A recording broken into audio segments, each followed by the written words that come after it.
Hello, and welcome to Psychology Demystified. Today's topic focuses on letting things go. Human nature is the one that makes us fight for things that we think are important to us. Our human nature is also the thing that makes us long for things from the past or to wish that someone we love hadn't left us. And it's also the one that makes us hold on to anger, especially if we're thinking of things that happened in the past where we were treated unfairly. We know, without me even having to say it, that sometimes holding on to these memories isn't good for us. And that the best thing for us is to figure out how to just let them go. The problem with also holding on to these memories or this nostalgia is that it stops us from appreciating what we have now. And it also stops us from being able to just move on and appreciate what's happening in our present. Another thing that we all know without me even having to say it is that sometimes letting go of the past is a lot harder than we think. It's easier said than done. So the question we have to keep asking ourselves is, why is it so hard to let go?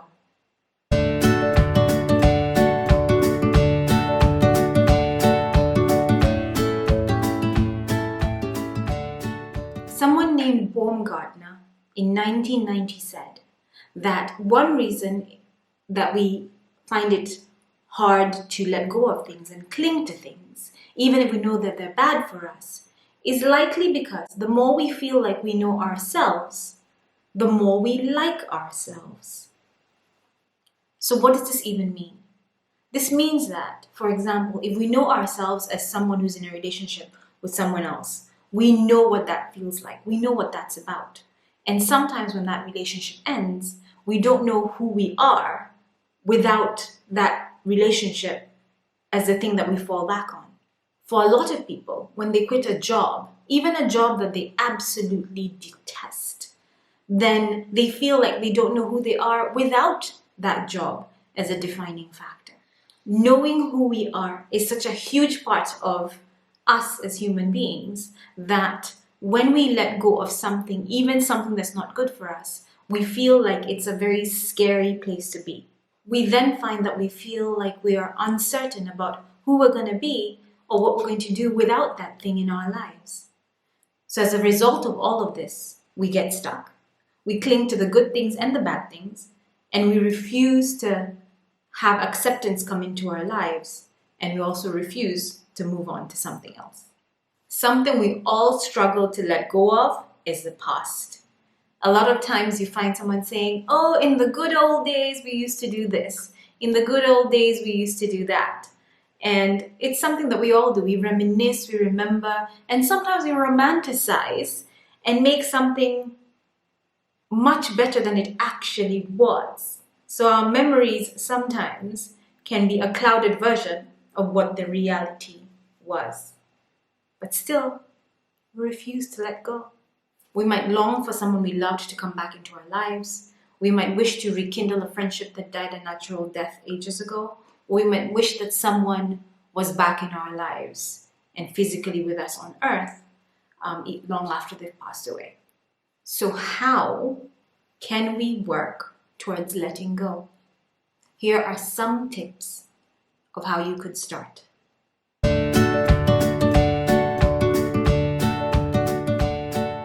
One of the first things to do is to let go of any and all blame. When we blame someone for something that's happened to us, we make assumptions about the intentions behind what they've done. Maybe we might think that they were intentionally hurtful or cruel to us because that was their main goal, to hurt us. But then the main thing is that we need to figure out how to stop wishing that the other person acted differently, because it does us no good. In times when we're going through pain, as we think about our past, having something positive that we tell ourselves to override any of the negative thoughts that are coming into our minds or any painful thoughts is really, really important. How we talk to ourselves can either keep us stuck in our situation or help us move forward. Sometimes it helps when we're going through moments where we're thinking, I can't believe this happened to me. Instead, we can try and reframe that thought and instead say, I'm fortunate to be able to find a new path in life, one that's actually good for me. So you counter the, oh, woe is me with, no, actually maybe this is a new chance for me to rediscover something about myself, an old part of me that maybe I allowed to just fall to the wayside while I was dealing with whatever I was dealing with. Maybe it's a path of new discovery, and give it a chance to be that. So try and see the positive in a negative situation. Sometimes creating physical distance is a great thing, and sometimes it's the only thing. I'm sure you've heard people say that you should distance yourself from the thing that's causing you pain. And this works for very many people. It might not be your path, but it may work for someone that you know. Why is creating distance a good idea for some people? It's because removing yourself physically and psychologically from a situation or from a person that's causing you pain allows you to give yourself a chance to stop thinking about them, to stop having to process what it is that they did to you or what it is that someone said to you. And it also allows you to stop being reminded every single time you see them, because they could act as your trigger. Always remember to practice self-compassion. We are our own worst critics, and we're the meanest to ourselves.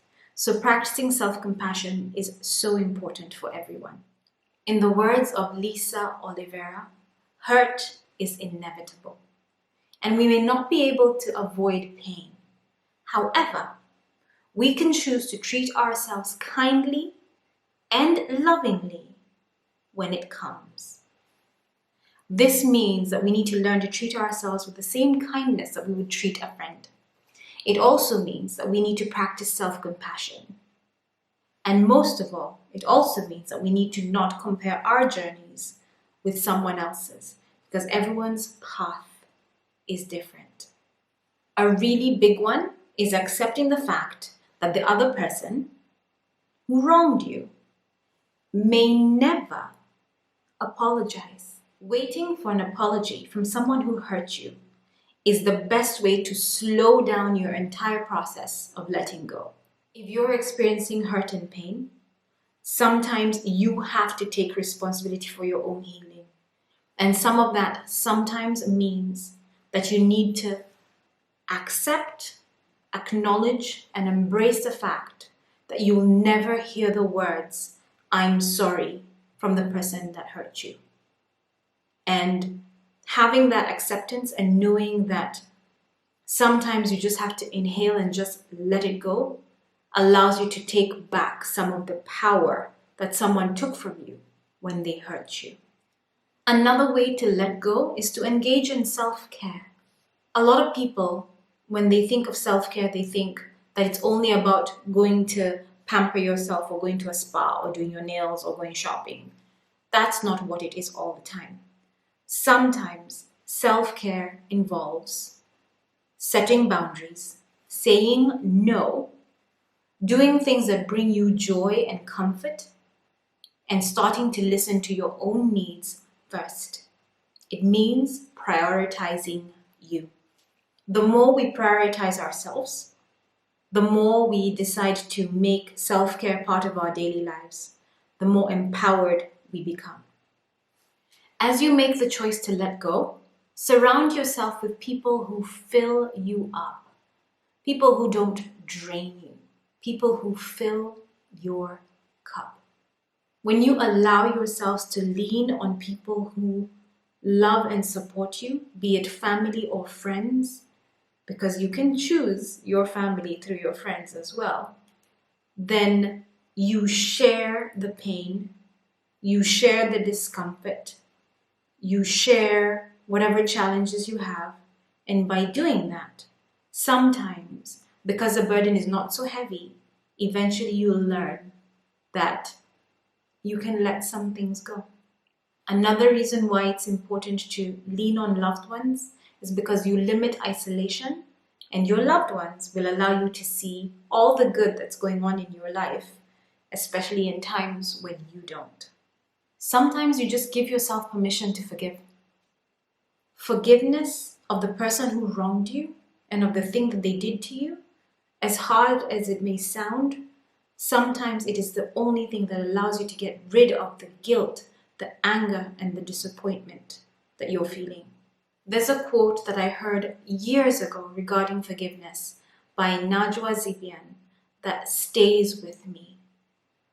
And that quote is, "Today I decided to forgive you, not because you apologized or because you acknowledged the pain that you caused me, but because my soul deserves peace." Letting go is a surprisingly hard mental challenge for each and every one of us, me included. It takes time, it takes practice, and it takes a lot of self-forgiveness, because sometimes you just want to hold on to it because sometimes it just feels so much better to hold on to it. But is that grudge that you're holding on to, is it really making you feel better? Is it? Letting go of the past is not easy, and sometimes letting go of the past hurts. But sometimes we have to make the decision to take control of a situation by letting it go. As you keep in mind that it's going to take time and practice, please remember to be kind to yourself as you do so, because sometimes you do have to refocus and focus on the task at hand, which is letting go, and not the issue that you have to let go of. So if you find yourself straying from what you're trying to do, don't get upset with yourself. Try it again, keep trying until you finally realize that it doesn't have as much power or hold over you as it used to.